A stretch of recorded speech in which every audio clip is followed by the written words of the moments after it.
Bom dia, paz do Senhor, amém? Não. Acho que vocês pularam o carnaval.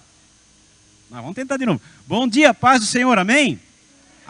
Opa, agora eu estou na igreja, glória a Deus. Brincadeiras à parte, só para descontrair, carnaval não é para nós, né, gente? Já passou esse tempo aí, né? Você que tem sua Bíblia, eu vou estar pedindo para você estar abrindo em Romanos, capítulo 1, verso 5. Eu vou parafrasear esse Romanos com mais outros dois capítulos. Mas primeiro vamos, Romanos 1, 5. Hoje nós vamos falar sobre obediência.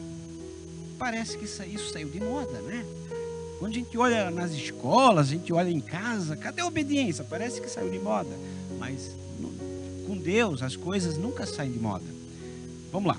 Romanos 1,5 diz assim: pelo qual recebemos a graça e o apostolado para a obediência da fé. Vou repetir.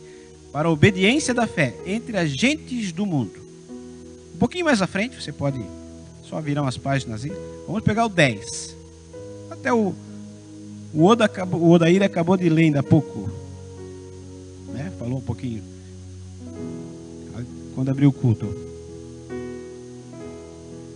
Vamos lá. Aliás, o Cláudio, perdão, né? De sorte que 16, vou começar 16. Mas nem todos obedeceram ao evangelho, pois Isaías diz: Senhor, quem creu na nossa pregação? De sorte que a fé é pelo ouvir e ouvir a palavra de Deus. E para finalizar, olha só, o livro de Romanos todo está falando sobre de fé. No último capítulo do livro de Romanos, no capítulo 16, no verso 26, diz assim: mas que se manifestou agora e se notificou pelas escrituras dos profetas, olha só, segundo o mandamento do Deus eterno, a todas as nações para a obediência da fé. E para finalizar, o único Deus sábio, seja dada a glória por Jesus Cristo, para todos sempre. Amém. Até aí tá bom. Glória a Deus. Você pode se assentar. Glória a Deus. Então, queridos, lembrando que nós estamos em 7 semanas falando sobre fé. Por que falar sobre fé? A fé é o alicerce, é a âncora do cristão. Se você olhar para a tua vida com os olhos naturais, às vezes dá vontade de desistir de tudo, não é verdade? Tem hora que você olha, você ora. Tem um ditado que diz no mundo que parece que quanto mais reza, mais assombração aparece. Não é assim que se diz no mundo? Tem hora que quanto mais você ora, parece que a luta fica mais difícil. É porque quando você está orando, do outro lado também, como você se levanta, o inimigo também tenta se levantar para dizer que não está adiantando. Porque o inimigo só vai me vencer e só vai vencer você se ele conseguir gerar em nós o desânimo e a falta de esforço. Veja bem, quando Deus falou para Josué, ele diz: esforça e tem bom ânimo. Então, em primeiro lugar, Josué achou que ele não tinha mais força. Para você gerar um bom ânimo, você tem que se esforçar. Depois o bom ânimo vem. Não é você estar animado e se esforçar. O bom seria, mas quando acontece isso, você tem que fazer, mesmo que você não tenha vontade. É que nem às vezes correr, ir para academia. Às vezes você não tem vontade. E fala sério, às vezes domingo de manhã está com preguiça de levantar. Você não tem vontade. Eu vou dormir hoje. Mas você tem que se esforçar e se animar. E quando você começa a fazer isso, as coisas começam a acontecer. E quando a gente começa a ler o livro de Romanos, eu li 3 aqui para você. A gente começou a falar, antes eu só quero recapitular. A gente começou a falar sobre a fé e a razão, que a razão diz não e a fé diz sim. A gente no outro domingo explicou sobre o que é a fé verdadeira, uma fé com base bíblica. E no domingo passado o pastor Adriano falou sobre a fé e a virtude, a diferença entre fé e virtude. E hoje eu quero falar sobre fé e obediência. Fé sem obediência é igual a 0. Vontade sem força de vontade é igual a 0. Fé sem obras é morta, já dizia Tiago. Então, é impossível dividir as duas. A fé e a obediência precisam caminhar juntas. Se as duas não caminharem juntas, o que vai acontecer? Você vai ter uma fé intelectual. O que é a fé intelectual? Ou uma fé que toca na tua emoção. Você já percebeu que muitas vezes a gente faz cultos aqui, a gente ora e pede para as pessoas aceitarem Jesus, e elas vêm com interesse de coração, elas vêm mesmo, foram tocadas. Só que muitas vezes elas foram tocadas na emoção. A emoção passa. Agora eu estou emocionado, daqui a pouco eu não estou mais. Mas a fé verdadeira é aquela que vai além da emoção. Ela toca na tua alma e principalmente no teu espírito. Porque a emoção, eu é capaz de fazer algo pela emoção e depois me arrepender. A fé, ela gera uma certeza. Então, obediência significa o quê? Que você deu mais um passo de fé. E quando a gente começa a falar aqui em Romanos, eu vejo o apóstolo Paulo falando sobre salvação. Se tem um livro que fala de salvação, é Romanos. Você começa a ler o capítulo 1 de Romanos, ele começa a falar para uma igreja que ele nunca tinha visitado, de Roma. Ele só vai visitar no final da sua vida. Mas quando ele escreve essa carta, ele nunca tinha estado em Roma. E quando ele escreve, imagine você escrever para uma igreja que nem conhece, você só ouviu falar. Mas ele sabia que na época de Roma, tinha um imperador chamado Nero. E o Nero, se tinha um prazer, o que o Nero tinha um prazer era pegar aqueles que se diziam cristãos, e para você ter uma ideia, ele acendia, o jardim dele, ele colocava os cristãos como postes vivos no jardim dele, ele queimava. Para você ter uma ideia, os cristãos, ele jogava no circo, para os leões devorar. Então, aceitar Jesus, viver com Jesus naquela época não é fácil como agora. Parece que agora virou moda ser gospel, não é verdade? Parece que agora virou moda ser evangélico. Um lá diz que é evangélico, outro diz... Agora, ser cristão é diferente de ser gospel. Ser cristão é diferente de ser evangélico. Então, naquela época, Paulo escreve e diz assim, não, eu vou falar um negócio para vocês. Eu preciso avisar vocês que a prova vai vir. E a prova daquela época podia custar a própria vida. Se você vê alguns filmes, tem um filme chamado, talvez se você não viu, chamado Quo Vadis. Q-U-O-Vadis. É um livro que retrata bem a história da época. É um livro que eu chorei quando eu vi. Por quê? Porque a gente vê as pessoas que aceitaram Jesus, como elas sofriam. E hoje a gente diz que, é difícil servir Jesus. Não é difícil. Não é difícil. Naquela época, eles pagavam com a vida. Então, o Nero, ele tinha uma personalidade, se você ler a história de Nero, ele era meio louco, ele matou, pelo poder, ele matou a família inteira, e ele era desconfiado de tudo. E ele colocou, você sabe, quem colocou fogo em Roma foi Nero, né? E ele botou a culpa em quem? Nos cristãos. Ele disse que os cristãos é que incendiaram Roma. E assim, a história, se você começar a ler ver um pouquinho da história, Paulo começa a preparar esse povo porque vinha muita prova. E ele começa a dizer, que no capítulo 1, que os costumes se corromperam, homens tiveram costumes de mulheres, mulheres de homens. No capítulo 2 ele fala que os judeus recusam a graça de Deus, e assim vai, no 3 ele continua dizendo que ali, a justiça de Deus, ela é muito maior do que qualquer coisa. No capítulo 4 ele fala da graça de Abraão, e que Abraão foi por fé, por obediência. No capítulo 5 ele fala de justificação, através da fé. E assim no 6 e 7 fala do pecado, que o homem sem Deus é um homem derrotado. Mas no capítulo 8 ele diz, mas nenhuma condenação há para aqueles que estão em Cristo Jesus, que já não andam mais segundo a carne, mas segundo o Espírito. E assim vai por diante. No capítulo 9, 10 e 11 ele fala do povo judeu, que o povo judeu recusou a graça. Deus escolheu o povo judeu, recusou a graça, mas mesmo assim Deus tinha um futuro para esse povo. E no capítulo 12 até o 16 ele vai dar vários conselhos. No 13, por exemplo, ele fala sobre submissão à autoridade. Mesmo aquelas autoridades romanas, mesmo aqueles soldados, mesmo eles machucados, mas nenhuma autoridade estava lá se Deus não permitisse, se Deus não colocasse. Então olha só a carta que Paulo escreve para um povo que estava por sofrer por demais, por simplesmente dizer que era cristão. Então, se você acha que hoje servir a Deus é difícil, te transporte para o povo lá de Roma. Volte. Qualquer provinha, que me perdoem, queridos, mas eu vou falar aquilo que Deus mandou falar. Rabagashiricandalaias. Qualquer provinha, como disse o pastor Fischer, já tem um crente Timaia. Já inventaram um novo tipo de crente. Dizem que tem, o pastor Fischer está dizendo que tem 30 e poucos crentes. O crente Timaia é aquele que diz assim, ó, me dê motivo para ir embora. Não é verdade? Qualquer coisinha, o pessoal está indo embora. Não pode mais falar nada, não pode exortar um pouquinho. Não, eu vou sair dessa igreja. Não, porque, não. Ninguém mais quer obedecer. Ninguém mais quer ser exortado. Todo mundo só quer ser acariciado, só quer o ego.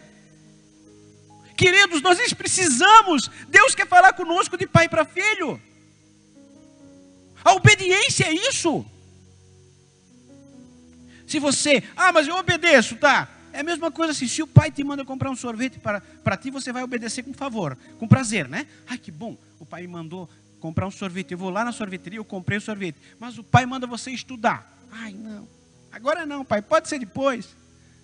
Queridos, o pai, quando ele dá uma ordem para o seu filho, ele não está vendo só o presente, ele está vendo além do presente. Ele sabe que no futuro, se você estudar, se você for bem, você vai ter uma carreira, você vai ser um bom profissional, você vai fazer diferença, você vai ter entendimento. Então, queridos, nós como igreja temos que entender que a exortação vai ter. Se o pastor não exortar a sua igreja, Deus vai cobrar do pastor.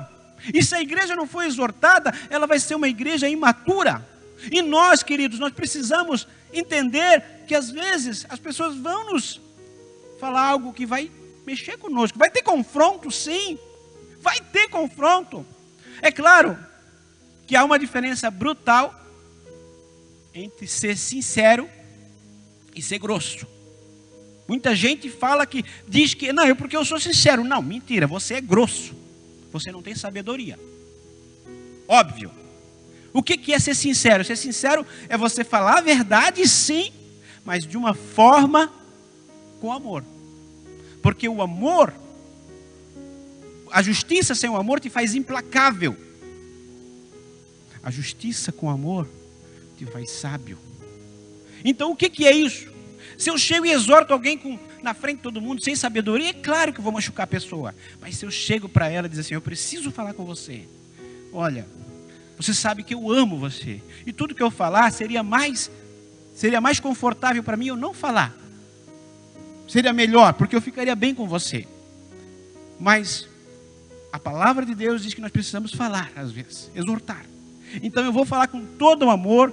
Talvez você não vá gostar agora. É provável que isso aconteça. Mas eu preciso dizer que isso e aquilo. Isso, se você exortar com jeito, claro que ninguém gosta. Como eu amei que ele me exortou, como eu amei que ele pegou no pé. Ninguém gosta disso. Na hora você não gosta.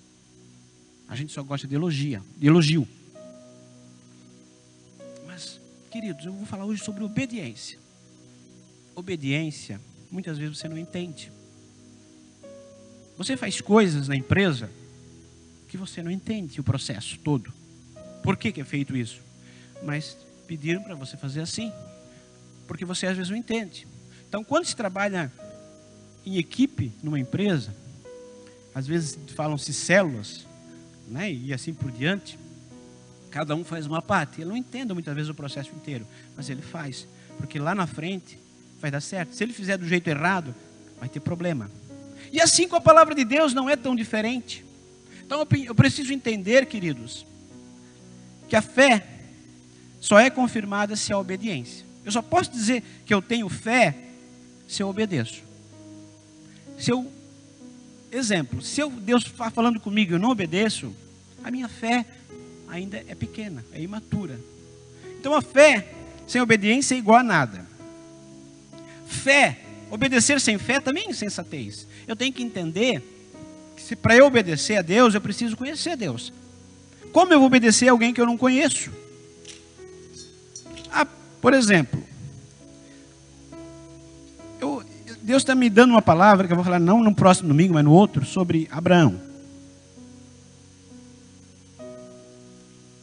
E eu escrevi algumas coisas, mas não é para esse. Mas o Abraão, ele poderia dizer, por que ele é chamado o pai da fé? Porque ele nem conhecia o Deus direito. O pai dele era idólatra, fazia ídolos. Mas Deus chama, ele diz, Abraão, sai da tua terra e vai para uma terra onde eu vou te mostrar. Nem disse para onde ia. Às vezes, sabia que Deus não fala tudo de uma vez? Porque senão ele te assusta. Sabia que Deus fala por partes? Porque ele sabe, se ele falar tudo de uma vez para mim ou para você, você não vai acreditar e vai estragar o projeto. Assim como uma criança, quando a gente ensina a criança, a gente fala por partes. Tem uma idade que é para a gente falar sobre tal assunto, de outra idade é tal assunto. E assim também é isso.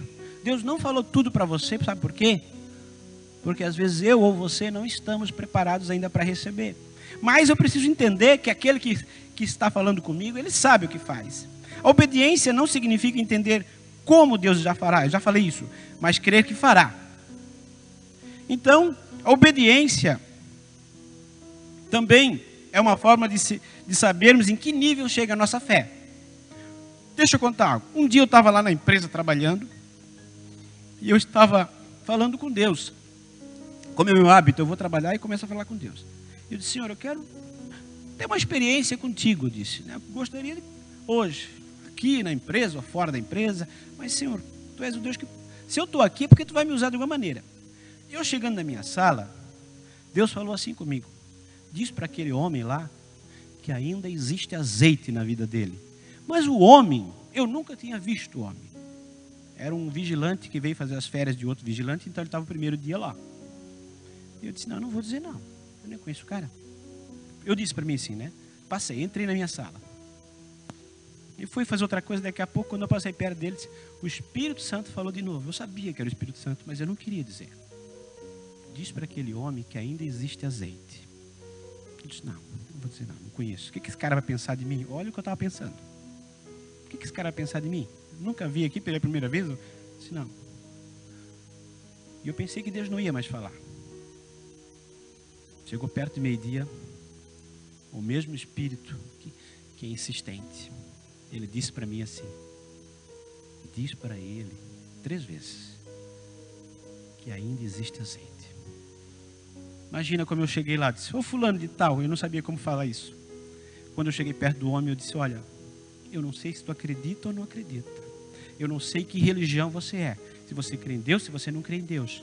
Mas eu quero dizer que eu creio em Deus. E 3 vezes Deus me disse o seguinte, para falar para ti. Ele disse, Deus mandou dizer que ainda existe azeite na tua vida. E que ele me olhou, e ele veio contra mim, eu pensei, aí ele vai me dar uma surra, o que vai acontecer? Eu pequenininho, aquele cama, devia ter 1,90 m e alguma coisa, ele veio e se abraçou comigo e começou a chorar, e ele disse que naquela semana, eu era a 3ª pessoa que tinha dito a mesma coisa para ele, aleluia, a mesma coisa para ele, e ele estava desviado por anos, ele achou que ele nunca mais ia poder voltar para Deus, porque ele tinha feito tanta coisa errada, ele disse, tinha perdido família, tinha andado por caminhos tortuosos, e o sonho dele era servir a Deus, ele servia a Deus ativamente, mas quando Deus confirmou 3 vezes para ele, ele chorou, e ele depois naquela mesma semana voltou para Cristo, aleluia. E quando você obedece, Deus pode falar contigo, mas se você não obedece, para que Deus vai falar comigo? Para que Deus vai falar contigo? Você não vai obedecer mesmo. A gente pede, Deus fala comigo. Mas como a Mary uma vez nos ensinou, o que adianta ter sabedoria, a pastora Mary disse, se não tem ousadia? Para quê? Deus te dá sabedoria, fala contigo, mas sem a ousadia, nós travamos. E quando eu falei isso, depois eu entendi, na hora eu não entendi, eu não queria falar isso. Eu fiquei com vergonha. O que esse cara vai pensar de mim? A gente pensa assim, ó. O que os outros vão pensar de mim? Queridos, no fundo, muitas vezes nós estamos mais preocupados com a nossa autoimagem do que com a obra de Deus. Para ser bem honesto, Eu estou abrindo o coração porque aconteceu comigo e às vezes ainda vai acontecer. E se eu orar e não for curado? Não é eu que curo, é Deus. Porque se fosse eu que curasse, eu queria curar todo mundo. Mas Deus sabe quem Ele quer curar, quem Ele não quer, qual é o propósito. Deus sabe. Nós somos só um instrumento. Nós somos uma ferramenta. A ferramenta não pensa, a ferramenta obedece. Vaso. A função do vaso é para que algo dentro dele seja engrandecido, não o vaso. O que importa é o que tem dentro do vaso, não o vaso. De que adianta ter um vaso vazio? E assim, eu falo para você que Deus quer te usar sim. Mas tem coisa que existe uma linha muito tênue, muito fina, posso dizer assim, entre a fé e a incredulidade. Você pensa, será que é Deus que falou? Será que é coisa que é da minha cabeça? Queridos, aprenda a ouvir a voz de Deus. Você orou, pensa comigo, você orou para Deus falar contigo, você leu na palavra, você veio no culto, e Deus confirmou tudo isso. Aí acontece e você, não, será? Mas eu? Queridos, é você. Ou o pai só fala com o filho querido. Se tem um filho lá que está incomodando, o pai não fala mais com ele. Claro que fala, é aquele que Deus mais fala, para tentar corrigir. E a gente se acha assim. Muitas vezes a gente acha que Deus não fala conosco, só vai falar com o santo. Ei, Jesus veio para os pecadores, para mim, para você. Deus quer falar comigo, Deus quer falar com você. Sabe por que Ele está insistindo nisso? Porque Ele quer que você obedeça. E a obediência, e é na obediência que se confirma o lugar onde Deus pode nos colocar. Deixa eu falar algo para você.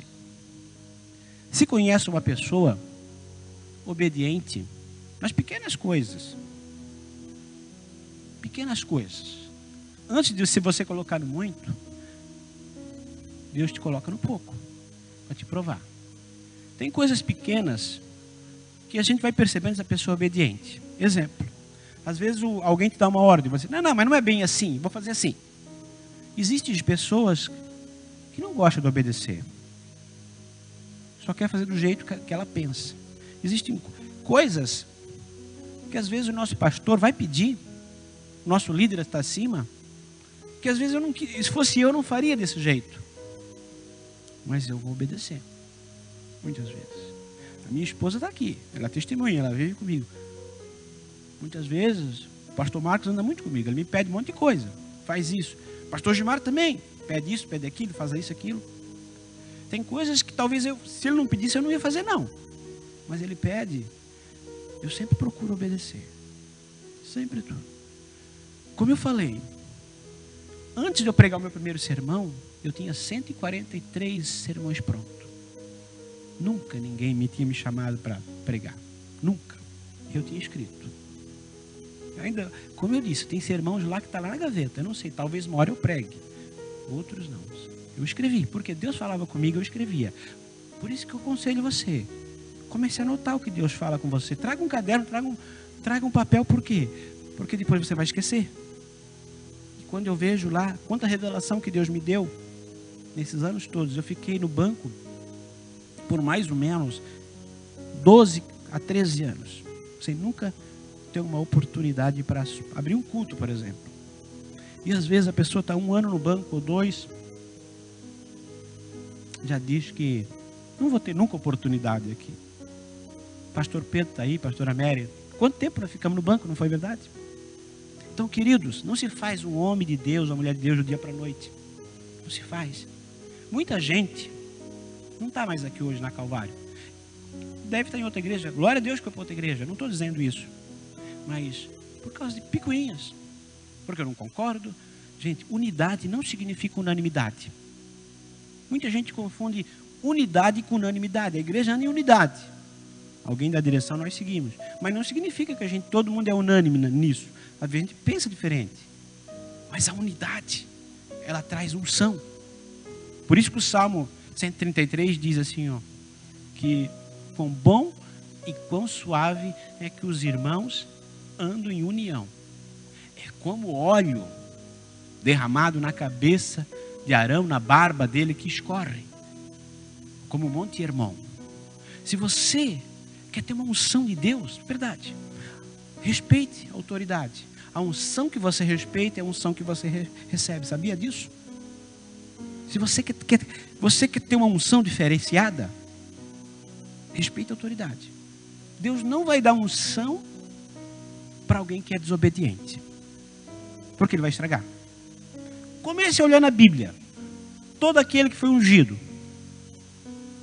todo aquele que fez diferença, se ele não foi obediente ao seu líder. Comece a olhar. Todo aquele que teve uma unção diferenciada, você vai perceber que todo aquele que recebeu uma grande unção é porque ele honrou o seu líder. Comece a ver isso. São coisas pequenas. O princípio de submissão e autoridade continua muito ativo hoje. Continua mais em moda do que nunca. Por que Adão e Eva saíram do paraíso? Desobediência. Por que o povo de Israel andou 40 anos no deserto, num caminho que era para ser de 11 dias, 500 e poucos quilômetros? Desobediência. Israel, em 11 dias, um pouquinho mais talvez, depende porque tinha crianças ali, mas ali em Deuteronômio fala que o caminho era de 11 jornadas. Levou 40 anos. Por que a gente trava na vida espiritual? Por que a nossa vida não vai para frente? Desobediência. A desobediência significa que eu não estou pronto ainda para obedecer. E se eu não estou pronto para obedecer, eu não posso estar num nível para mandar ou para delegar. É simples assim. Quando eu não estou pronto para obedecer, eu não estou pronto para estar delegando, mandando autoridade. Simples assim. Essa é a ótica de Deus. Queridos, e os resultados da obediência, da desobediência. Se você ler a história de Saul, Saul era o rei. E a gente olhando para Saul, parece até que ele fez menos erros do que Davi, se a gente começar a contar. Que a Bíblia relata. Porém, ele teve 3 erros fatais. Ele não destruiu os amalequitas. Samuel disse para ele assim, ó, destrói todos os amalequitas. Ele pega e não destrói, deixa o rei vivo. Destrói os amalequitas e também os animais, tudo. Deus deu uma ordem clara. Daí a gente diz assim, o rei Agag é gente boa, isso aí não precisa. Os animais, é um desperdício. É um desperdício. Podia a gente sacrificar a Deus. Quando você começa a desobedecer, você começa a inventar desculpa. Dá dízimo. Não. Para quê? Eu vou ajudar os pobres. Desobediência.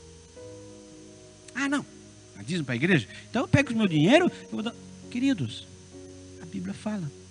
O dízimo, deixa eu abrir um parênteses aqui, ó. O dízimo nunca foi para abençoar Deus, porque Deus não precisa ser abençoado. O dízimo é para me abençoar. É para te abençoar. Sabe por que Deus diz isso? Porque os pobres, você está hoje para o pobre, amanhã você tem que dar de novo, e de novo, e de novo, e de novo, e de novo, e ele nunca vai sair de lá. Está cômodo para ele. Agora quando você dá para a igreja começa a pregar a verdade. Aquele pobre, se vir aqui e ele usar o princípio da fidelidade, Deus tira ele lá da miséria, e ele vai ser um ajudador na obra. Então assim, queridos, a igreja não quer o teu dinheiro. Porque, para quê tirar o teu dinheiro? A igreja quer que você aprenda o princípio da fidelidade, só isso, obediência. Então quando você começa a obedecer, ser ofertante, ser dizimista, você diz, não é por razão. Se você olhar por razão, eu tinha 100%, vou ficar com 90%. É muito menos, é racional. Vou ficar com menos. Agora, assim, esse aqui eu quero ser um participante da obra celestial. Eu vou colocar o meu dízimo lá, porque um dia eu sei que eu vou chegar no céu. Eu vou investir no céu. Eu vou investir no céu, porque um dia, quando eu chegar lá, eu sei que Jesus vai olhar para mim e vai dizer assim, ó, vem cá, Sérgio, vem cá. Tá vendo essa turma que entrou aqui toda no céu? Tô, Senhor. Sabe o que é essa turma? Tu ajudasse a ganhar. Mas como? Eu não conheço nenhum deles, Senhor. Não conhece? Mas o teu dízimo, a tua oferta, o que você contribuiu a vida inteira, fez com que homens e mulheres de Deus fossem onde você nunca chegou, mas chegou lá e ganhou essa turma. Então eles estão aqui por tua causa, aleluia. Então, por isso que a Bíblia diz que tudo que você coloca diante de Deus, você vai abençoar nessa vida e na vida vindoura. O dízimo, querido, não é só para te abençoar aqui, não. Não. Aqui você vai ser abençoado, sim, claro. Mas você imagina a bênção celestial que eu tenho e você tem por esses anos todos que é dizimista. Imagina. Eu imagino. Eu digo, Senhor, eu sei que ainda fiz pouco, mas o pouco que eu fiz, quanta gente salvou. E assim é a obediência. Muitas vezes você não entende certas coisas, porque você não consegue enxergar o final do livro. E Deus está dizendo para mim e para você, é tempo de parar de murmurar, gente.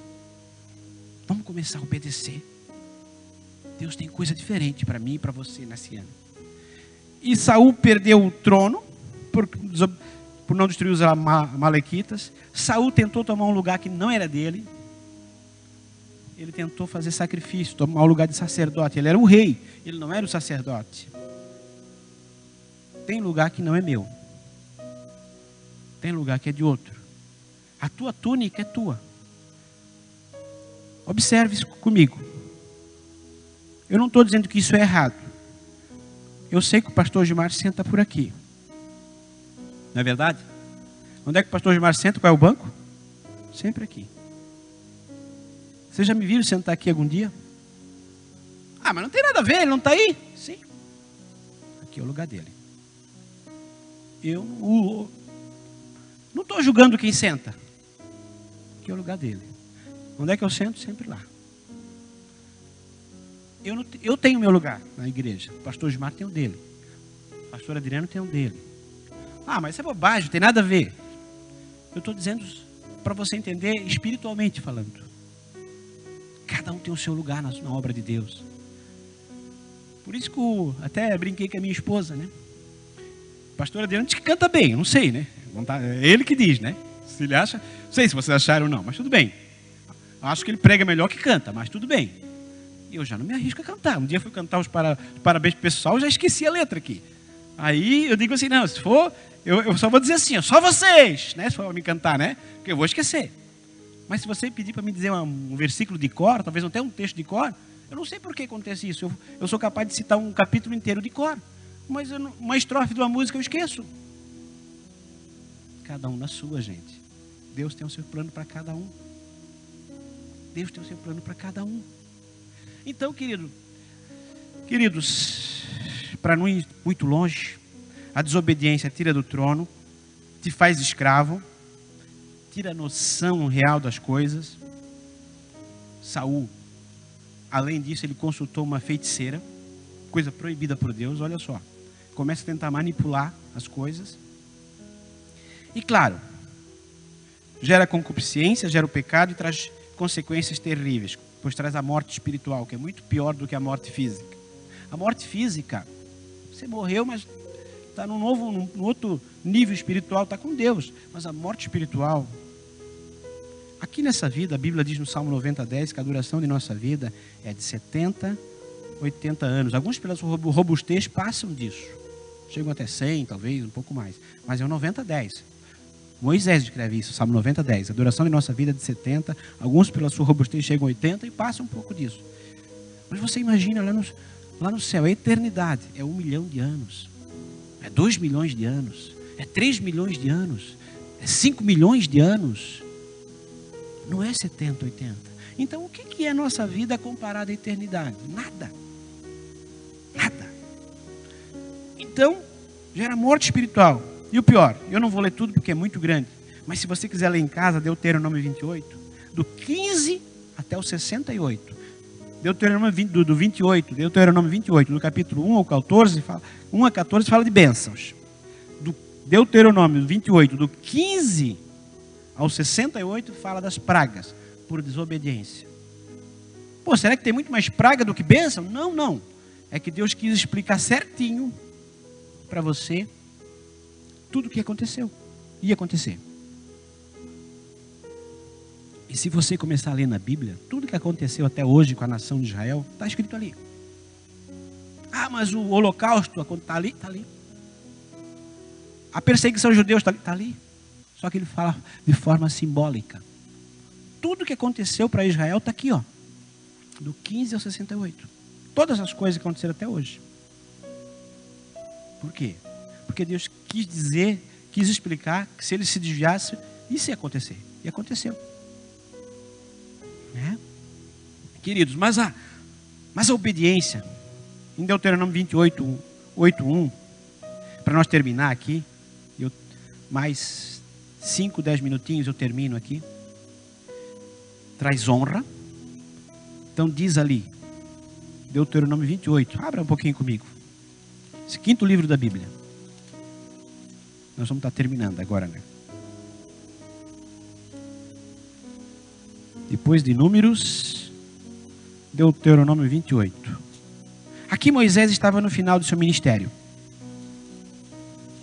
Ele sobe no monte e fala. Versículo 1. Será que se ouvires a voz do Senhor teu Deus, tendo cuidado de guardar todos os seus mandamentos que eu te ordeno hoje, Deus está falando com a gente hoje. Essa palavra é tão atual como nos dias de Moisés. Ele te exaltará. A primeira coisa que Deus quer fazer é te dar honra. Sabia disso? Muitas vezes a tua família não te honra. A tua empresa não te honra. Teus amigos não te honram. Talvez nem a tua esposa e talvez nem o teu marido lhe dá honra. Talvez você se sinta uma pessoa que não tem honra, está sendo desonrada. Mas a primeira coisa que Deus quer te fazer, olha só, olha como esse Deus é querido, como esse Deus é bom. Eu quero te dar honra. Eu quero que as pessoas te respeitem. Eu quero que as pessoas aprendam a reconhecer em ti que existe por trás disso aí, existe um homem de Deus, existe uma mulher de Deus. E as primeiras pessoas que às vezes não reconhecem, não nos dão honra, é a nossa família, às vezes, muitas vezes. Sabia disso? E as pessoas que estão mais perto de nós. Mas Deus é tão querido que a primeira coisa que Ele quer fazer quando você começa a obedecer é te dar honra, te exaltar. A segunda coisa que Ele quer fazer, eu não vou ler todo, mas no capítulo 2 ao 6, é te encher de bênção. Ali diz que tu vai ser bendito no campo, na cidade, que vai ser o fruto do teu ventre é bendito, as tuas criações, teu trabalho, tudo. Quando tu chegar, tu vai ser bendito, quando tu sair, tu vai ser bendito. Deus quer te encher de bênção. E não poucas, mas muitas. A terceira coisa é vitória sobre teus inimigos. No versículo 7, diz assim: o Senhor entregará os teus inimigos que se levantarem contra ti, feridos diante de ti. Por um caminho sairão contra ti, mas por 7 fugirão. O que eu quero dizer para você? Que inimigos vai ter gente que se levanta contra ti. Injustiça, queridos, vai ter. Então, onde você estiver, você vai estar brilhando, vai haver inimigos, vai ter gente falando mal de você, de mim. Mas a Bíblia diz assim, ó, fica firme. Eles vão vir contra ti, mas eles vão ter que fugir. Porque não vai ser você que vai lutar contra eles, vai ser a minha palavra, a minha honra em você que vai mudar a história. A quarta coisa está no versículo de 8 a 11, que é prosperidade. Diz assim: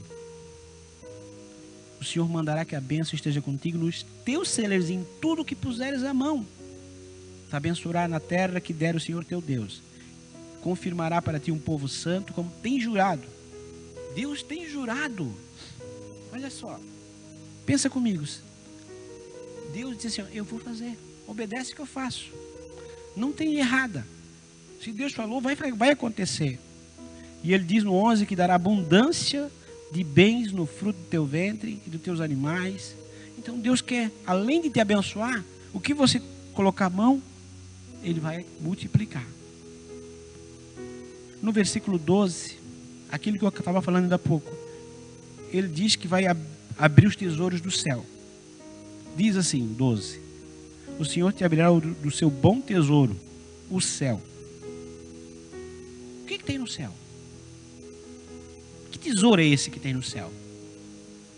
Do bom tesouro no céu. Você já imaginou como é que é o céu?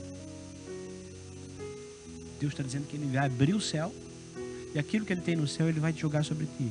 O sol, chuva. Ah, mas não é só isso. As bênçãos espirituais, tudo aquilo que está prontinho. Eu entendo assim, eu creio assim, igreja, que lá no céu é como se tivesse um correio.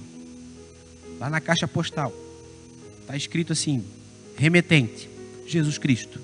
Destinatário, Sérgio de Souza. Aí lá está todas as minhas bênçãos, naquela caixa de correio.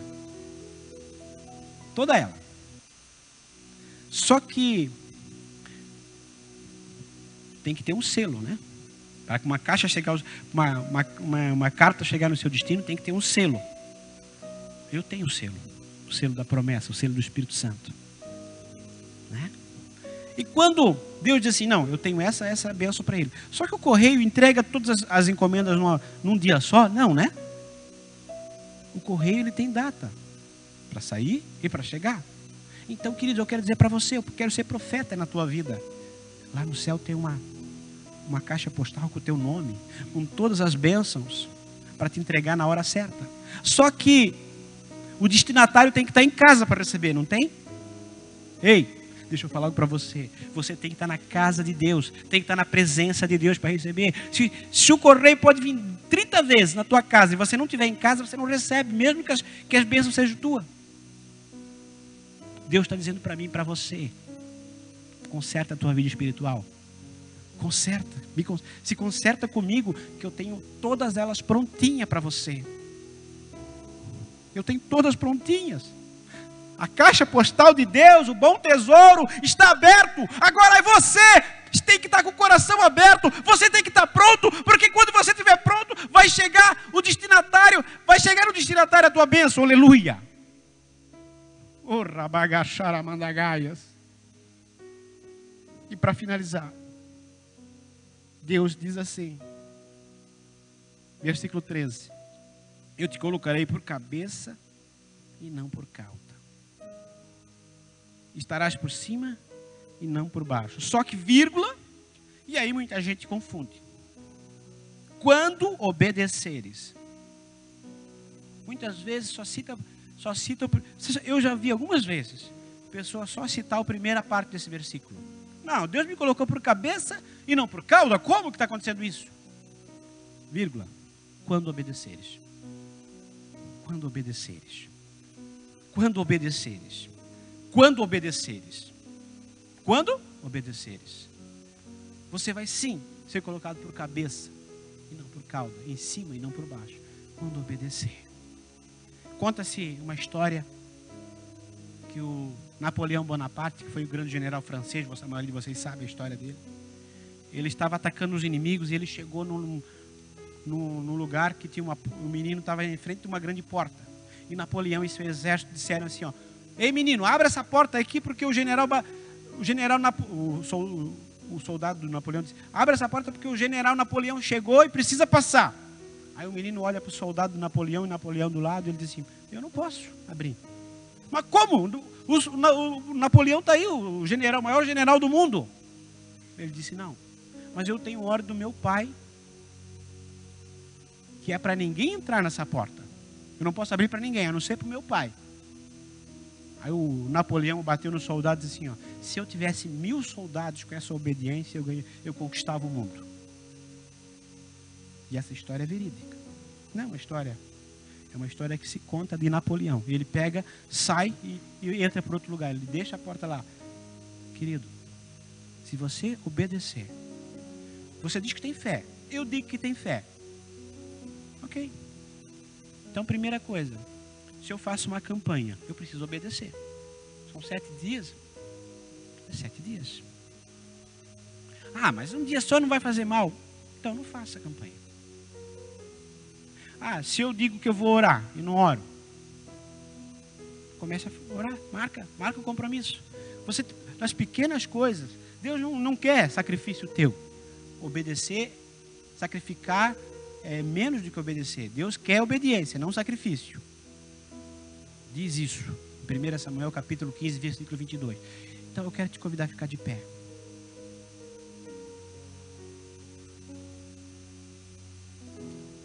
Hoje foi um culto diferente. Não foi um culto, talvez, que você esperasse. Foi um culto de exortação. Por mais que eu falei com tranquilidade, hoje Deus me trouxe aqui para exortar a mim. Essa primeira palavra não foi para você, foi para mim. Eu preciso obedecer. Queridos, eu fiz um voto de ficar de 7 domingos aqui. Eu fiz com Deus. Eu venho 7 domingos. A não ser que Deus me tirar. Eu venho. Ontem, nós fomos convidados para ir na praia. Eu vim de Penha até aqui para pregar para vocês. Podia ter ficado lá. Podia ter colocado outro de vocês para pregar. Ia ser benção. Mas eu fiz voto. Depois eu volto. Não tem problema. Eu venho aqui. Não estou dizendo isso para me exaltar, não. Isso é para exaltar o nome do Senhor. Eu estou falando, não estou falando da minha pessoa, estou falando da obediência. Sabe por quê? Porque eu sei que Deus quer falar contigo. Porque eu sei que hoje Deus que precisa mudar o teu coração. Sabe por quê? Porque eu creio que Deus me usou hoje para alguém. Que seja para uma pessoa. Mas Deus me usou. Porque eu sei que Deus queria que eu estivesse aqui. Porque eu sei que Deus queria que eu ensinasse alguma coisa para você e também para mim. Eu tenho um retiro de homens, mas eu não vou no domingo. Eu vou no sexta e no sábado e no domingo eu vou estar aqui, porque eu sei que é o dia da campanha. Vocês vão me ver aqui. Inclusive eu vou pregar naquele dia. O pastor Flávio disse, vamos ficar os 3 dias? Eu disse, só fico até sexta e sábado. Lá eu fiz um compromisso primeiro. Eu primeiro fiz um compromisso para lá. Então às vezes a gente marca compromisso e desmarca como se não fosse nada. Deus é um Deus de palavra.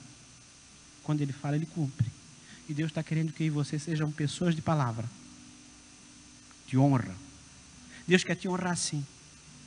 Eu não sei como é que está a tua vida. Eu estou sentindo de Deus que tem gente que não está tão caída. Está caída. Você não precisa ter vergonha. Você não precisa ter vergonha. Eu não ia chamar para aqui para frente não, porque eu estava querendo encerrar. Mas como eu falei, eu preciso ser obediente. Eu preciso ser obediente. Se tem uma pessoa aqui que está tão caída, que está tão vazia espiritualmente, que ela disse assim, eu não consigo mais orar. Parece que eu venho no culto, eu tento me levantar, mas está difícil.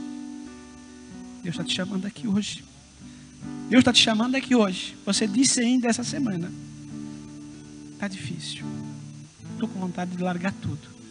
Você falou isso. Deus está te chamando aqui. E quando Deus fala, Ele confirma.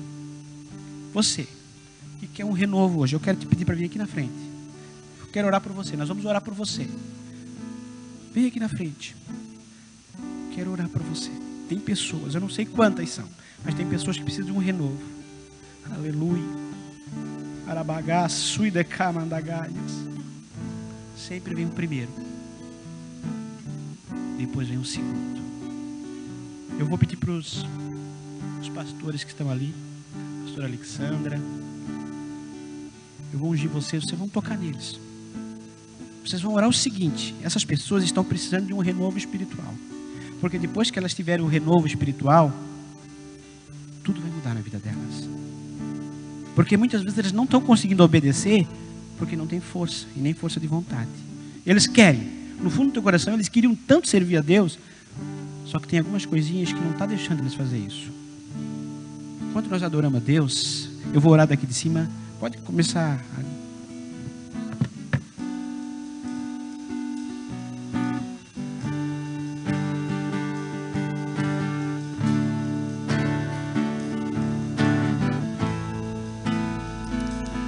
Amanheceu, nada pesquei, parecia ser apenas mais um dia como qualquer outro. Estava cansado, sem forças, desanimado, decidida a largar tudo e parar. Deus conhece tua estrutura, sabe o que está fazendo, mesmo que seja difícil.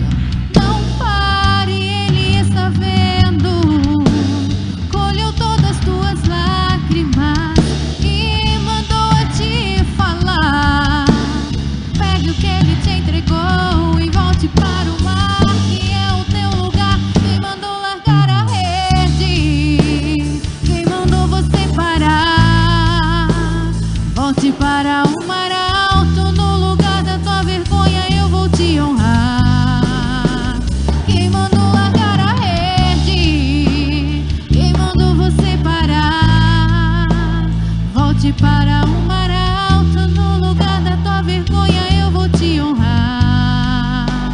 Filho, eu vou te honrar.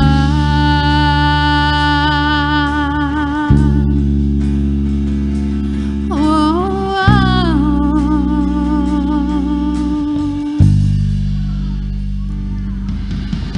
Deus conhece tua estrutura, sabe o que está fazendo. Mesmo que seja difícil, não pare, Ele está vendo. Colheu todas as tuas lágrimas e mandou a te falar. Pegue o que Ele te entregou e volte para o mar, que é o teu lugar. Quem mandou largar a rede? Quem mandou você parar? Volte para o mar alto, no lugar da tua vergonha eu vou te honrar. Quem mandou largar a rede? Quem mandou você parar? Volte para o mar alto, no lugar da tua vergonha eu vou te honrar. Filho, eu vou te honrar.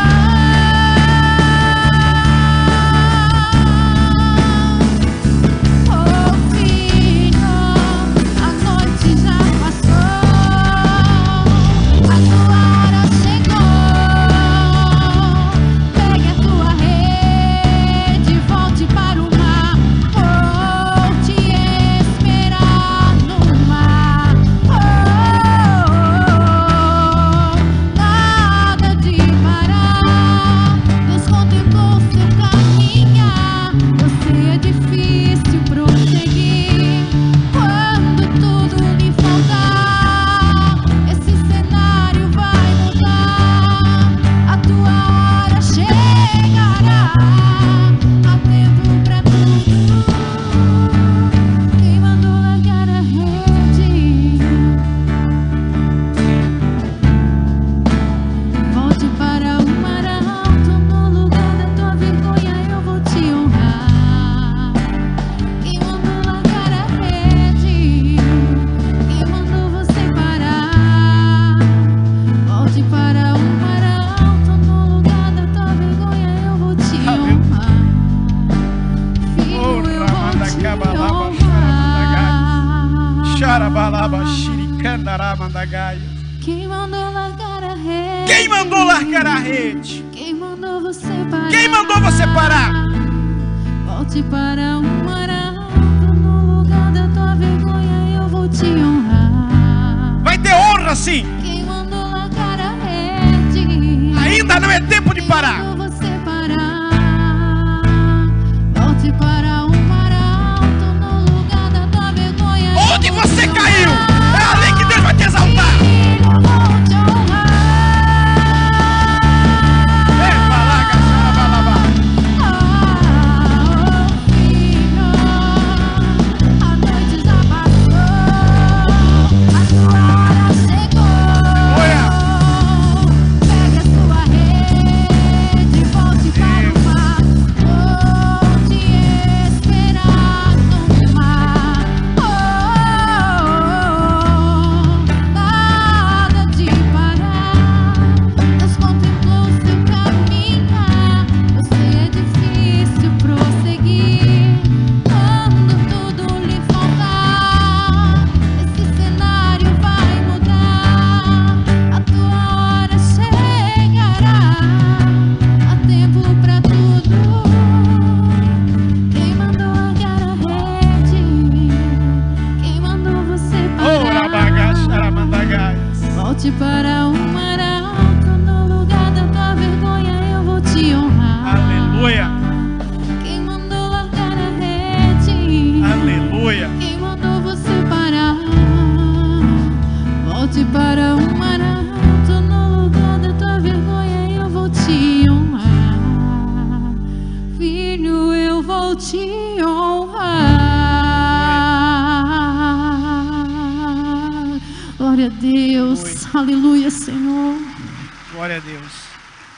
Você acredita que Deus ainda fala? Você acredita que Deus ainda revela? Aleluia. Tinha uma pessoa, Ramanda Caba Xarabá, que estava aqui tão destruída. Você não precisa levantar a mão. Deus não quer te envergonhar. Deus quer te honrar. Que até pensou fazer bobagem essa semana. Maragá, Suricandará, Mandagaias. Mas o Deus da vida, o Deus que ainda não se esqueceu de ti, o Deus das promessas, o Deus da obediência, Ele diz para ti: a história não acabou, não é tempo de largar a rede. E assim como eu falei para aquela pessoa, ainda existe azeite, ainda existe azeite. Você pode voltar para o seu lugar abençoado. Quando Deus toca em alguém, essa pessoa nunca é mais a mesma. Ela nunca é mais a mesma. Ela mudou de face. Ah, mas eu voltei a fazer as mesmas coisas. Querido, se tem uma coisa que o inimigo gosta de fazer, é dizer que não adiantou nada. Muitas vezes a pessoa está 5, 6 meses sem usar droga. Ela cai. E daí o inimigo diz assim: não adiantou nada. Adiantou sim, você conseguiu ficar 5 meses sem fazer isso. Agora o próximo talvez seja 6, 7, até te libertar totalmente. Adiantou sim. Deus tocou sim. Eu fui para o retiro e parece que eu piorei. Não. No retiro você entendeu algumas coisas. Quando você vem para a igreja você entendeu. Aleluia. Aramanda, cabachaias. Ainda tem unção nesse ambiente. Ainda tem unção nesse ambiente. Deus está dizendo: Barachiricandalaias. Ah, se o meu povo me obedecesse, me guardasse os meus mandamentos, essa igreja ia ver coisas tremendas. Eu ia fazer coisas tremendas. Porque aquele que guarda os meus mandamentos e me obedece, fará as coisas que eu faço, e ainda maiores, diz o Senhor. Você vai para casa, mas você vai com a unção. Deus ainda não acabou de fazer coisas, e eu vou ouvir testemunhos de pessoas que vão sair daqui e vão dizer: não sei, Deus me tocou lá em casa, eu não sei o que aconteceu, mas eu comecei a ouvir Deus, Deus começou a falar comigo, eu tive uma experiência, porque o Deus que fala na igreja vai continuar falando na tua casa. Aleluia.